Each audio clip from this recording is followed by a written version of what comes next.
Washington, D.C., and welcome to the National Cybersecurity Center's Cybersecurity for State Leaders. I'm Maddie Gullickson, project lead for this initiative. We are so excited to be with you today. For those of you unfamiliar with us, the National Cybersecurity Center, or NCC, was founded by former Colorado Governor John Hickenlooper as a nonprofit dedicated to cyber innovation and raising awareness of pressing cybersecurity issues. Our programs cover cyber education, smart cities research, and a co-development of the first ever space information sharing and analysis center. Our mission is simply to do what we can to raise cyber awareness and education across the public and private sectors. And that's why we're excited about this program. Governments are huge targets, not only for their data, but also for the fact that they deliver critical services. And as leaders in state and local government, you are the front lines in helping to defend against ongoing attacks. You are the front lines of democracy. By championing investments in cybersecurity for your local community, as well as modeling strong cybersecurity practices for your colleagues and constituents, you're leading the way to a stronger cyber future for us all. And that's why we've designed today's cybersecurity briefing, with you as a local leader in mind. We know you're busy, and so if you need to drop off at any point during today's live session, we are recording this and we'll share it back out. Please feel free to share the recording with your colleagues and constituents. Once you finish today's briefing, you will receive a certificate demonstrating your completion as well as your dedication to advancing cybersecurity. We've developed a dashboard on our website that tracks the number of certificates per state and territory, so make sure to get your certificate, share it through your LinkedIn or social media channels, and do Washington, D.C. proud. All right, let's get ready to dive into our modules. We've broken our topics up into 3 main categories, including an overview of why cybersecurity matters at the state and local levels, a breakdown of some of the major attacks you could be a victim of, and finally an outline of some key steps you can take immediately to start better securing yourself. Some of the experts you'll hear from today include former DHS Cybersecurity Deputy Undersecretary Mark Weatherford, senior experts and researchers at Google, Microsoft, and IBM. And we even have a special message from Shark Tank's shark and cybersecurity guru Robert Herjavec. And because we have limited time, we've added additional discussions and updates on our YouTube channel. Simply look up National Cybersecurity Center on things like election security, small business administration, cyber resources, as well as tips from experts on how to prepare for and respond to cyber attacks. We're continually adding material throughout the year, so keep an eye out for ongoing tips and tools. And for some quick housekeeping, if you have any technical difficulties during this briefing, please email us at cyber4stateleaders@cyber-center.org. We also love questions, so please feel free to add them into the chat box on the bottom of the screen. And as we get started, we want to say a huge thank you to the speakers who've shared their time and thoughts with us, and to Google for supporting this initiative and helping to make it possible. To kick us off, we're grateful to have our CEO, Lieutenant General Harry Radke, share a special message. Hello, state leaders. I'm Harry Radke, CEO of the National Cybersecurity Center, and I thank you for joining this training session. Cybersecurity could not be a more critical issue at this time, and I am grateful that so many of you are willing to take this time to learn how to defend yourselves against cyber attacks. I have worked in the areas of network operations and cybersecurity my entire career, from protecting the global information networks of the Department of Defense to developing cybersecurity risk management programs throughout various sectors of government, industry, and academia. I've had real-life, frontline experiences in protecting, defending, and restoring information networks from physical attacks, like establishing the restoration priorities for over 5 million circuits in New York City following the 9/11 terrorist attacks, to fighting cybercrime, espionage, and service denial attacks across both public and private enterprises. As I look across the landscape of what we now know as cyberspace, I see more opportunities for connectivity, collaboration, and innovation than ever before. But at the same time, I also see the rise of foreign threat actors, criminal organizations, and nefarious individuals who can do nearly irreparable damage with a few swift keystrokes.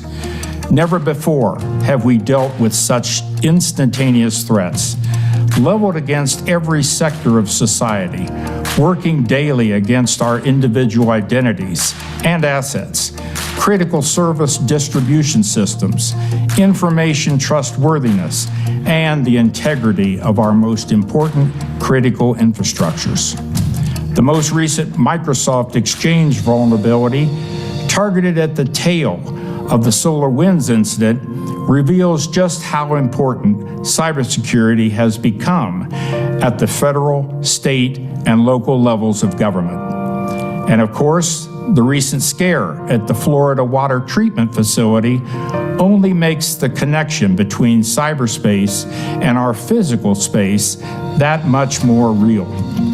Issues like these that states and localities are facing today underline why your participation in this cybersecurity training is so important.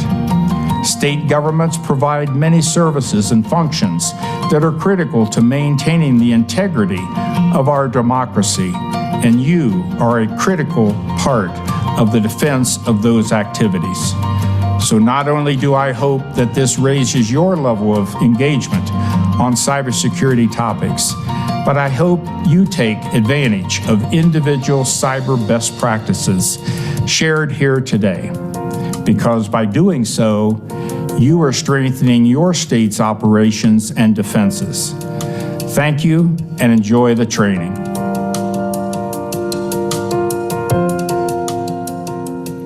Thank you, sir. We so appreciate your leadership on this important issue. General Radke's comments help set the tone for today's discussion, and now we want to shift from more of a national perspective to more of that local level view of why cybersecurity is so important, with an overview of the 2018 ransomware attack on the Colorado Department of Transportation.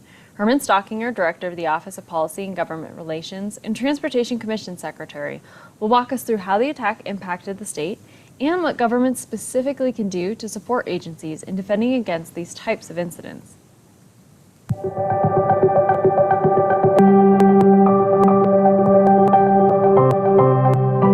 Hello, my name is Herman Stockinger. I'm the Deputy Director for the Colorado Department of Transportation, or CDOT, and I'm here to talk with you about how our agency handled a cyber attack. On February 17, 2018, an attack began to occur on CDOT's computer network. This infiltration made its way through CDOT's network, affecting servers, users' computers, and data by ransomware. Every entity at CDOT's business operation was affected in some way, and it initially put the majority of communications and operations in the dark. Questions like, can we pay our employees? Can we pay our contractors? Did the attack include infiltration of our highway electronic sign network? Even the question of how do we keep 3,000 employees busy if they can't use a computer for an undetermined amount of time were questions we realized we really weren't prepared to answer. CDOT has experience with large-scale disasters. In 2013, Colorado had unprecedented floods that washed away highways. We created an emergency response team to handle that disaster. One wouldn't think a computer software disaster is on the same scale as a natural disaster, but it really was. Similar to the response to our 2013 floods, we developed an emergency response team at CDOT.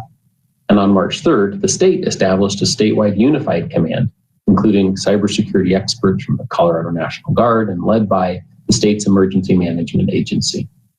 Unified command not only focused on CDOT's cyber network, but the larger potential vulnerability to the statewide network.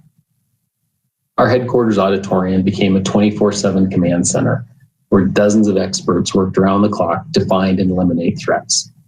And then when monetary ransom deadlines were not met, a second intrusion occurred.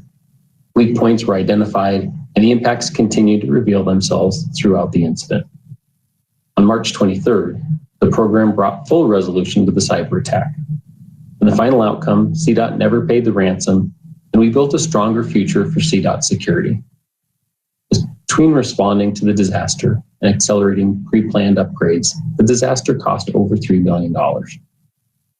Being prepared for this type of threat involves instilling a mindset for all employees that the threat is real and involves preventative maintenance for systems and users, keeping up with the latest available technology to prevent attacks from happening, and the ability to communicate through multiple systems and diversifying resource dependency. Thank you for your time, and let's all keep doing what we can to keep ourselves and our communities safe.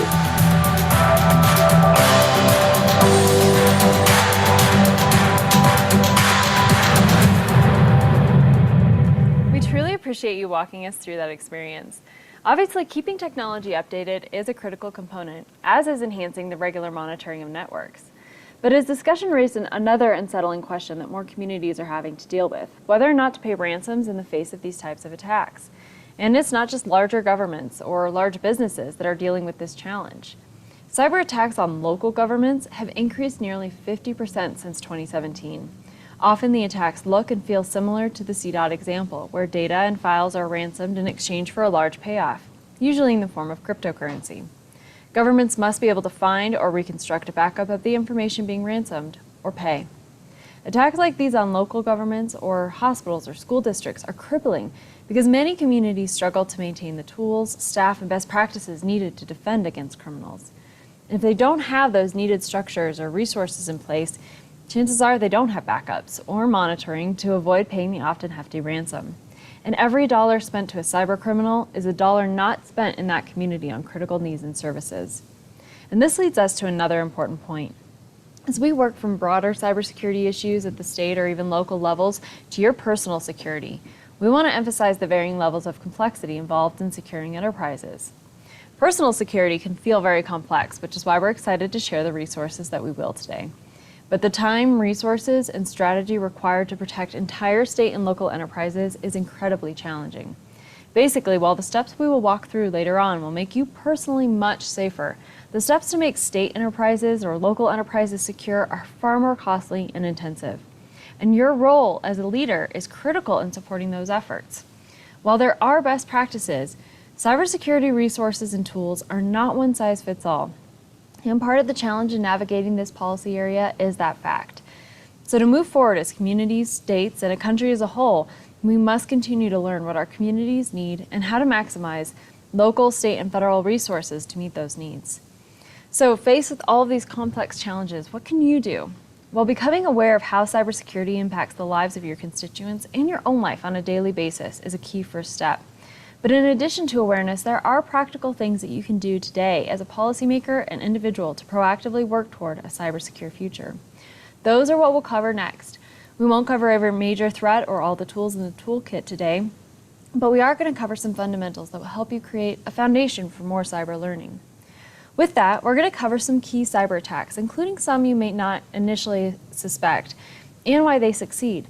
Then we'll jump into how you can defend yourself. The first attack we're going to cover is phishing. This is a huge one because phishing attempts are everywhere, and attackers have gotten incredibly advanced, studying our behaviors and fine-tuning their approaches to exploit our vulnerabilities. In order to better prepare ourselves against this type of attack, we need to better understand what it is and why it works.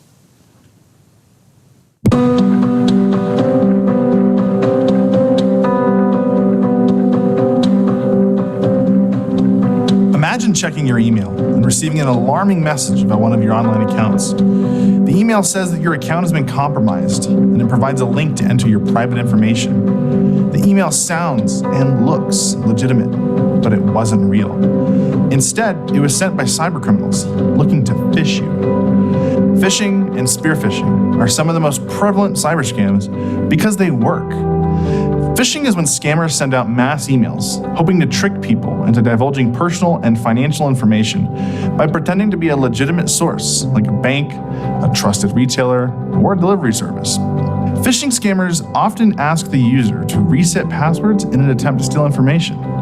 And unlike random phishing scams, spear phishing, just like it sounds, is highly targeted and points directly at you. Spear phishing scammers might even use social media or other public information to find out personal details. Then, they use this information to craft fake emails that sound believable and real. This type of scam is one of the most popular methods used against people of influence, just like you. If you fall for a campaign like this, you may end up downloading malicious software or malware that can infect your device. Alternatively, criminals sometimes install a type of malware called ransomware, which is designed to block access to a device until a sum of money, often in cryptocurrency, is paid. Once criminals have control over your device, they can change your passwords, steal your money, and even your identity.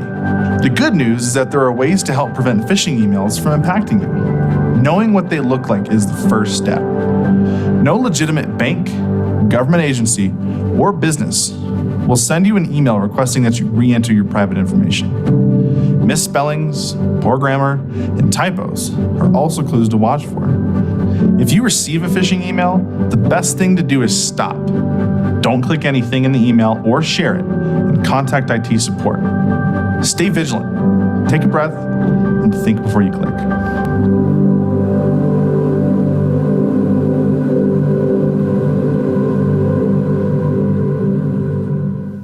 While phishing is a more obvious and prominent attack, it's important to consider the physical security of our devices as well.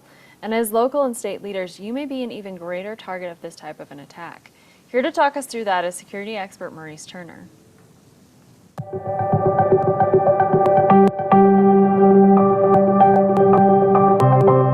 Hi, my name is Maurice Turner. I'm an election security expert, and I'm here to talk to you today about the threats that you might face at the intersection of physical security and cybersecurity. The challenge with physical security is that sometimes those cybersecurity protection measures you have in place can be bypassed if an intruder has physical access to your device or systems. I'll start off with a couple of tips that might be helpful to you. First, consider using a second factor of authentication, like a security key. It works together with your strong password in case that strong password is stolen or somehow compromised through a data breach. Secondly, consider having an automatic lock on your devices. This can be as short as 5 minutes. So that way, if an employee steps away from a device, the system automatically locks without the employee having to do anything. Lastly, many mobile devices have built-in remote wiping or remote tracking features. These can be activated if a device is lost or stolen and turn that device into a digital paperweight. To help put this into practice, here are a couple of scenarios that can get you planning in the right direction. The first scenario: what would happen if you needed to evacuate your building and be out of your office within 60 seconds? What devices could you quickly lock down? And what devices would remain open and unlocked for an intruder to potentially have access to? A second scenario to consider is, what would happen if an employee called you to say that their device had been stolen from their home office overnight? How would you be able to restrict access to the data that's on that device, or to help prevent that employee from being impersonated online? These are just a couple of things to consider at the intersection of physical security and cybersecurity. And as always, practice makes perfect. It's just like buckling up when you get into a car. At first you had to learn it, and someone had to show you, but now it's just second nature. So hopefully security will be second nature to you as well. Thank you for your time, and especially thank you for your efforts in keeping yourself and our community safe.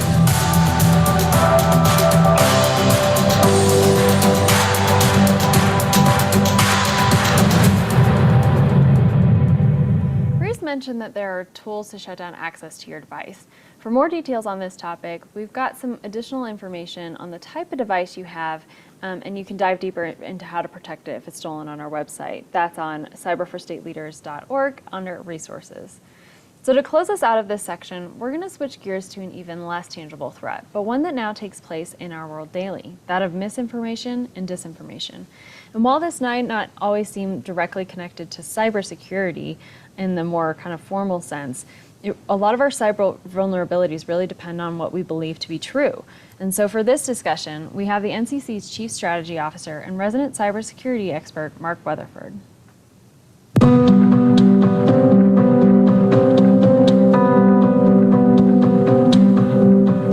Hello, my name is Mark Weatherford, and I'm the Chief Strategy Officer at the National Cybersecurity Center. I previously served as the first Deputy Undersecretary for Cybersecurity at the Department of Homeland Security in the Obama administration, and was the first Chief Information Security Officer in the state of California in the Schwarzenegger administration. I also served as Colorado's first Chief Information Security Officer under both Governor Bill Owens and Governor Bill Ritter. The challenges of misinformation and disinformation are everywhere today, and while the recent Russian misinformation campaigns to distract American voters and the ongoing fake news about COVID-19 are front and center, they're only the most visible. History is rife with fake news, everything from Sasquatch to the Flat Earth Society and aliens from Mars to the Pigman. Someone is always out there looking for new ways to exploit those people willing to listen. You may remember the Twitter incident in 2013 when hackers compromised the Associated Press Twitter account and tweeted that there had been explosions at the White House. This was a legitimate source, so most people, for a very short time, assumed the information was factual. The stock market even took a quick but dramatic dip following that tweet. I recently read a story about a sign taped to an elevator in an apartment building informing people that using the elevator would soon cost $35 a month. The tenants were outraged and launched a social media attack on the building manager, only to find out that it was a prank. Unfortunately, the damage was done, and cleaning up the mess took far longer than starting it. A quote attributed to Mark Twain goes, "A lie can travel around the globe while the truth is still putting on its shoes." With the vast reach of social media today, that quote should be amended to say, "A lie can travel to the moon and back while the truth is still sleeping." Misinformation is simply false information, while disinformation is the intentional spreading of that misinformation. While the strict definitions are slightly different, disinformation is a challenge today because social media has created vast opportunities for sharing information that simply didn't exist just 10 or 20 years ago. Combating disinformation is a challenge, make no bones about it. But there are a few things we can all do, and they involve critically thinking about and evaluating information before sharing it. It's an unfortunate sign of the times that we should all be a little paranoid about what we read online today. Here are 8 things to critically evaluate before reacting to social media clickbait. 1, can you readily identify the source of the information, and is the source credible? Sometimes it's difficult to determine, but if it sounds sketchy, it probably is. 2, are there multiple sources providing the same information, or is it just one lone enlightened source? That's a red flag. 3, does it evoke a strong emotional response? Memes have become notorious for generating quick emotional responses because it's so simple to just repost or retweet a meme without even thinking about it. 4, does it sound absurd on its surface? Again, sketchy probably is. 5, check the dates. Stories and pictures often resurface years after originally posted, usually with just a new twist on the message. 6, is it time sensitive or is it going to cost you something? These are always red flags. 7, does it appear to be just satire or is someone just trolling for fun? 8, does it leave you with questions like something seems missing here or these facts don't add up to a complete story? If so, maybe dig a little deeper before becoming another victim in the thread of disinformation. Disinformation and fake news are tearing at the fabric of our national and even global society, pitting family members against family members, friends against friends, and political parties against political parties. All of us need to be consciously aware of how we're consuming information, and more importantly, how we're sharing and spreading information to ensure we aren't contributing to the problem. With some simple critical thinking, we can all be part of the solution.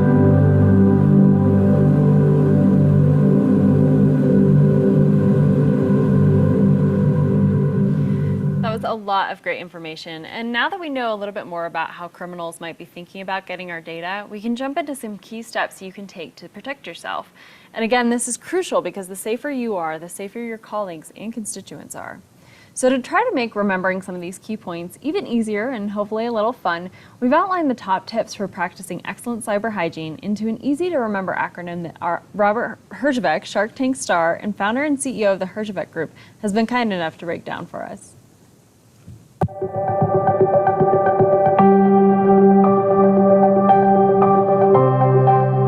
Hi, this is Robert Herjavec. You might know me from Shark Tank.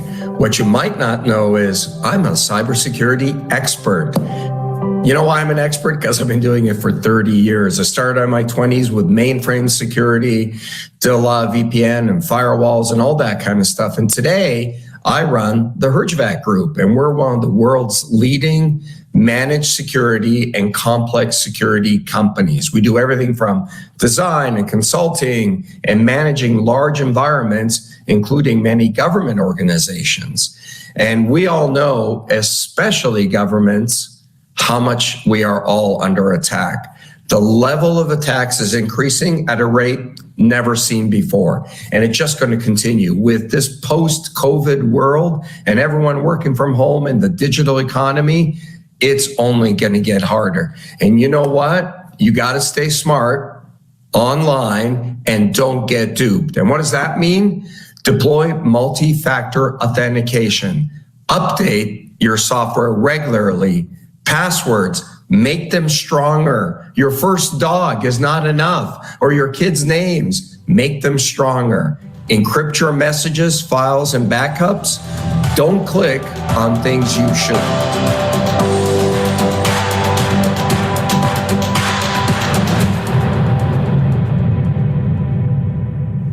Thank you, sir. We couldn't have said it better, and I bet now you'll never hear the word dupe the same way again. So now let's dig into the details. To start with deploying multi-factor authentication, we're pleased to have Lucian Teo, Google's online global safety lead, to help clarify what multi-factor authentication is and how we can and should be using it.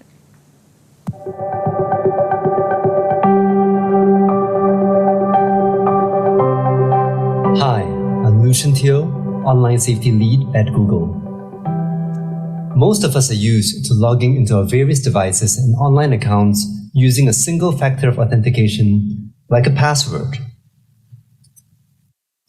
At this point, you would have learned how to create strong passwords, and you'd also know that you should be using unique passwords for every account you have. But given the growing sophistication of cyber threats, especially those aimed at sensitive information held by state legislators and government employees, you might want to consider using more than one type of authentication, or what's called multi-factor authentication. Enabling multi-factor authentication is like adding a PIN-activated security system on top of your normal lock you already have on your front door. Multi-factor authentication incorporates different pieces of information like something you know, something you have, and even something you are. Something you know is the most common type of authentication. Passwords, passphrases, PIN numbers, secret questions, and smartphone swipe patterns all fall into this category. These types of authentication are great, but adding at least one other form of protection is critical for good cybersecurity. Something you have is another type of authentication that requires a piece of physical hardware. This could be a USB key, a smart card, or a random code generated on a dongle. Codes sent to your phone via SMS would also fall into this category, though SMS authentication can fail if you should become a victim of SIM swapping. A better alternative for something you have would be an authenticator app such as Google Authenticator, which requires you to have your physical phone in your possession. You could also use personal biometrics such as fingerprint scans, facial recognition, iris scan, or even a voice print as a form of authentication. These types of authentication are more difficult to compromise. Most online accounts offer steps for at least two-factor authentication, and keep an eye out for the common question of, would you like to use multi-factor authentication, or would you like to enable two-factor authentication when you sign in or create an account? Your IT department can also help guide you to these options. Though any of your accounts that contain personal information should be protected, it is important to be extra vigilant with your email, social media, and financial accounts, as they are some of the most commonly targeted by cybercriminals and can be especially damaging for civic leaders and state legislators. Besides the obvious theft of information and finances, bad actors can use your accounts to pose as you and deploy harmful and inaccurate news and information. For additional information about setting up multi-factor authentication, contact the specific software or account you're trying to protect. But ultimately, setting up multi-factor authentication is relatively simple and significantly more effective than a simple username and password. And trust me, the extra steps you take to deploy multi-factor authentication on your account, especially in addition to the rest of the dupe practices, will make you safer.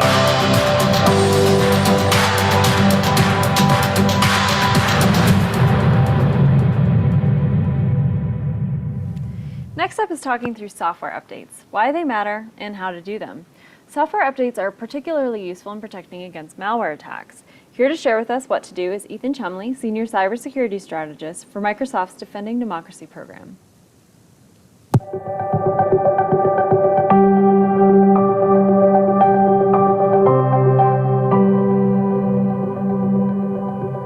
Hi, I'm Ethan Chumley with Microsoft's Cybersecurity and Democracy team, and I'm here today to talk to you a bit about hygiene.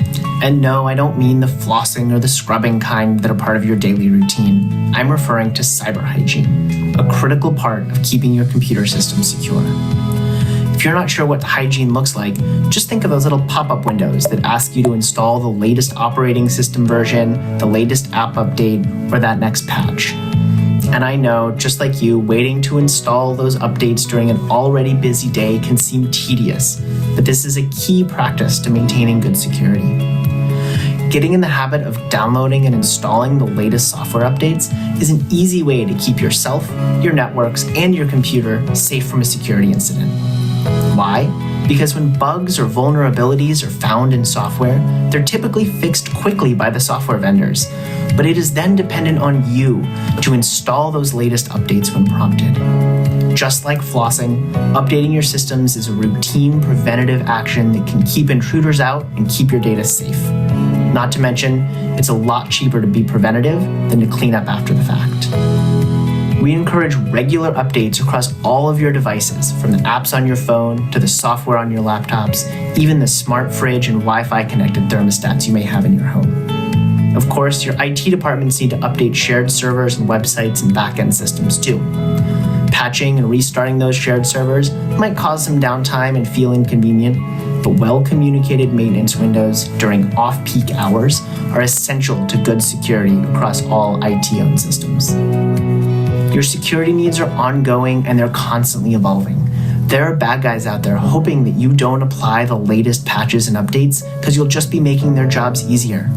Many of the hacks we hear about these days were avoidable, as they relied on victims' computers running old and out-of-date software, often a result of ignoring patches and delaying major software updates for weeks, months, or even years. If you're watching this video, that means you're a leader in your community.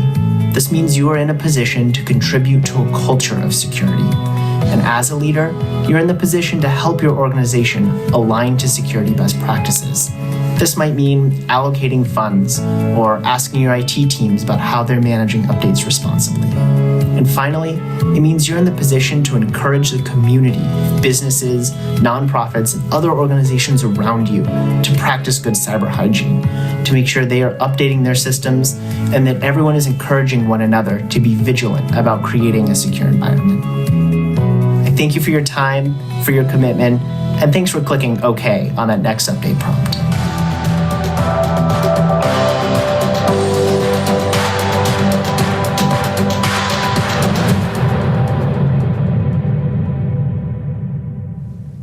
Thanks, Ethan. Now let's dive into passwords. These are one of the most challenging things to keep track of and potentially the source of our biggest vulnerabilities. Please join us in welcoming Stephanie Carruthers, the Chief People Hacker from IBM's X-Force Red Team. Stephanie is a career white hat hacker and is here to give us the tips that the experts use to make and protect their passwords.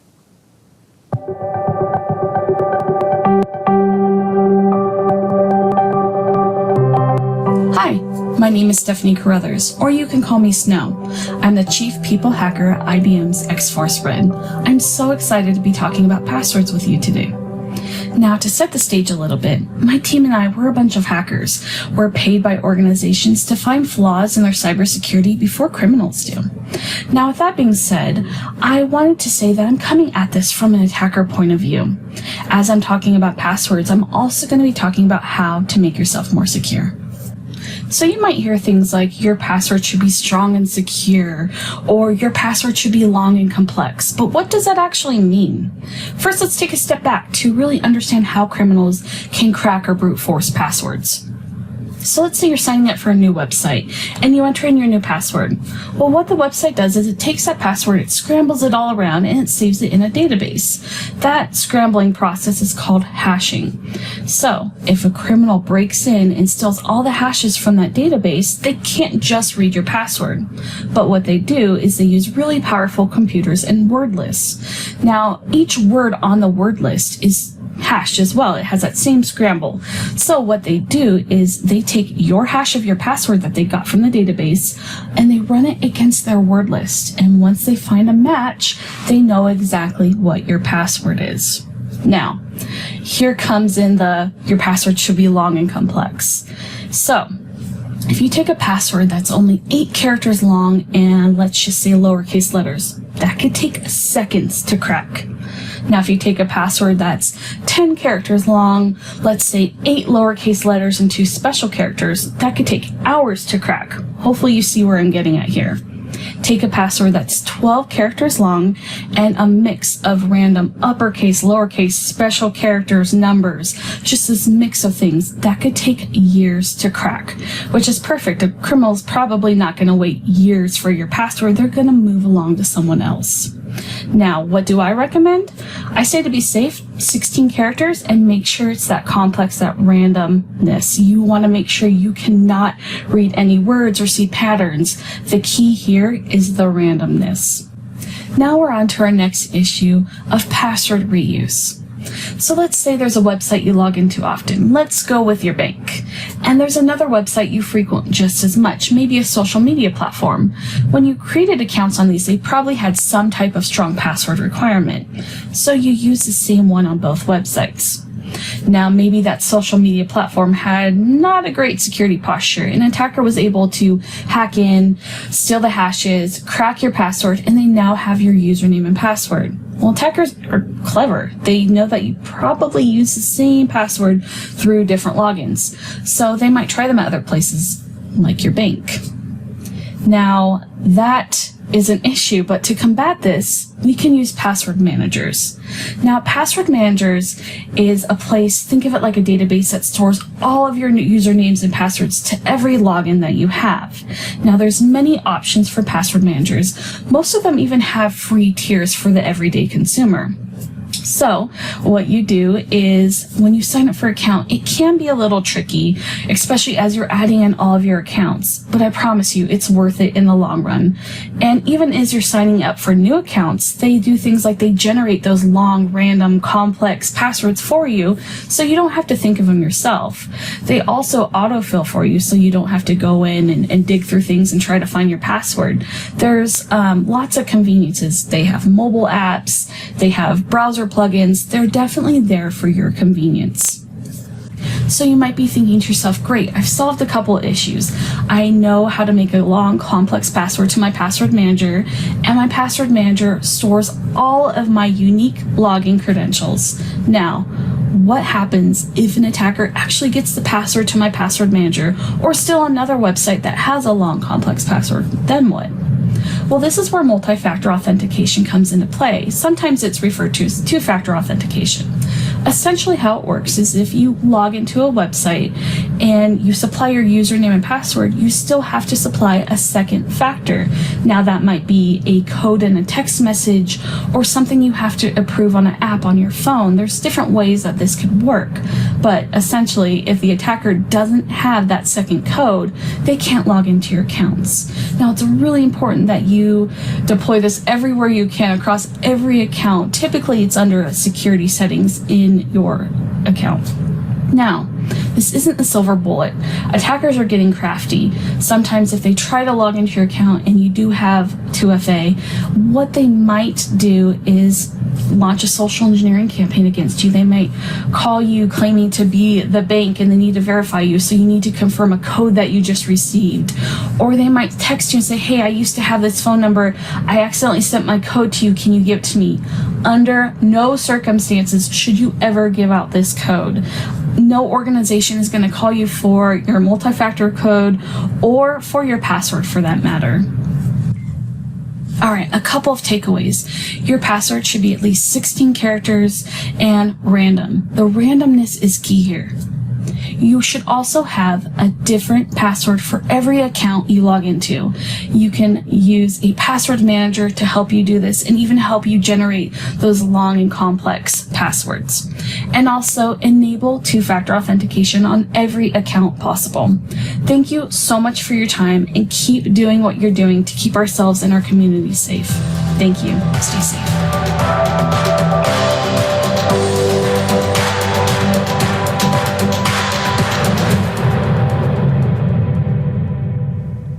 That was a great explanation, Stephanie. And while 16 characters may be a little daunting, think about it this way.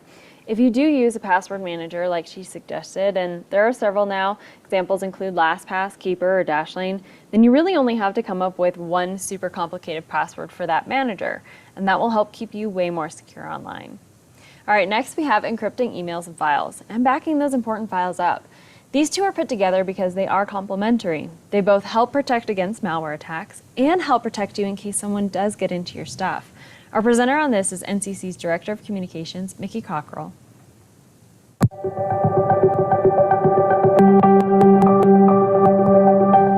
Hi, I'm Mickey Cockrell, NCC's Director of Communications. I'm so excited to jump into encrypting emails and setting up backups with you all today.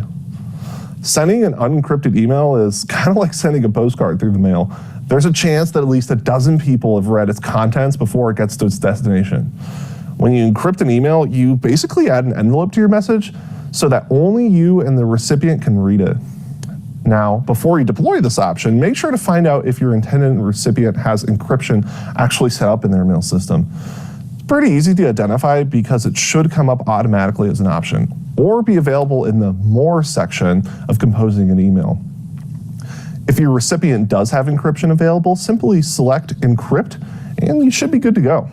If your intended recipient doesn't have a way to support encrypted emails, that is, it isn't built into their settings, you can instead encrypt the files you are sending. This can be done by WinZipping the file available when you save a document in Word, or you can just enable password and max, and then add the password. Send the password to your recipient over the phone via text or a call. Do not email it to them. Now, on the last point of backing up your files up, we recommend you back up your files regularly. Regular here is really just according to your level of comfort and work on time-sensitive documents. We recommend that you deploy a both-and approach here when it comes to backing up to a cloud-based system as well as an external hard drive. This will keep you doubly secure and confident that you have your important files available if anything does happen to your devices. I know what's helped me a lot in this area is sending a calendar reminder just to back up my files monthly and to make sure that my automatic updates to the cloud are active and ongoing. Remember to stay vigilant and keep your emails and files secure.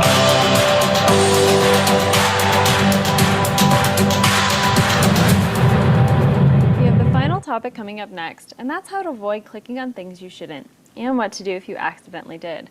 To share about how to protect against this, we're pleased to welcome Google's Sunny Consalvo, researcher and security and privacy user experience team lead. Sunny, thank you so much for being here.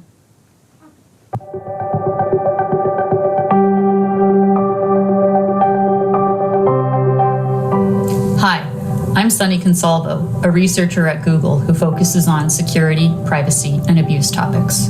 By now, you've learned a lot about how to avoid email phishing campaigns. So in this module, we're going to dive a bit more deeply into how to be aware of what not to click on when it comes to web pages, and what to do if you accidentally do. Let's be honest, we've all done something we shouldn't have. We've all clicked that link. You know, the one that takes you to a shady website or starts to download something onto your computer. So what are some ways to avoid doing that? First, let's talk about how you might figure out that you're on a shady web page. One sign might be that if you try to leave the page, you get bombarded with a pop-up asking you some version of, "Are you sure you want to leave this page?" Or maybe, "Install our antivirus program." That should be a red flag right there. Another sign might be that you get a pop-up to sign up for more information, especially if it's hard to click out of that, before you've even reached the actual content. If the site is only mildly shady, be careful to not share any personal information or sign up for anything on your way out, and just X out of that tab. But if it won't let you out, try closing out of your browser entirely. If that doesn't work and you're on a Windows computer, go to your Start button and look for your Task Manager. From your Task Manager, look for your internet browser in the list, select it, then end that task. If you're on an Apple computer, go to the Apple menu, select Force Quit, then look for your internet browser in the list and force it to quit. At this point, it would be a good idea to open your antivirus software and run a scan. If you're unsure how to do this, check in with your legislative IT staff or your personal organization's IT staff to walk you through those steps. Though you may end up on less savory sites through simple internet searches, another way can be from links you receive in an email or text message. Before opening a link from a text, make sure you know who sent it to you, that it's someone you trust, and then it really is them who's sending it. If you don't know who it is or are suspicious that it might not really be who you think it is, don't open it.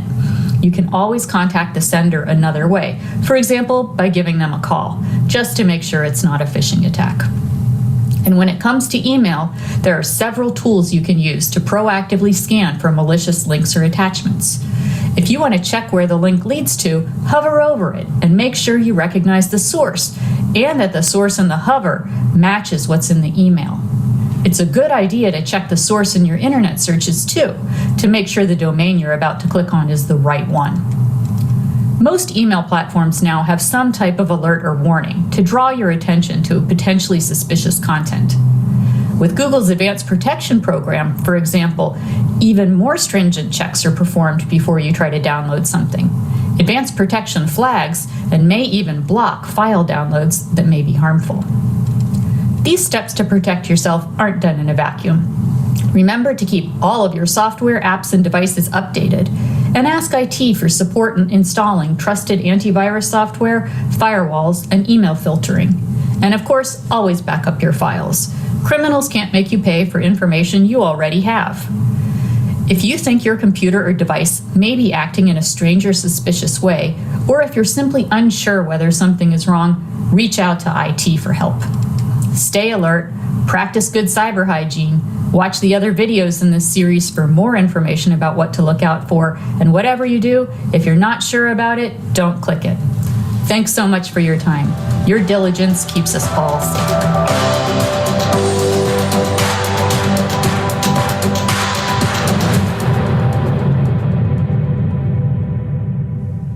Thank you so much, Sunny.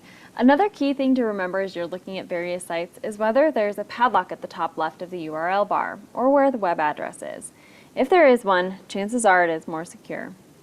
Well, that's it for us today. Before we drop off, we want to remind you to keep an eye out for your certificate. We also want to note that you'll be automatically added to our newsletter that shares ongoing security tips and access to roundtable discussions on various cyber issues.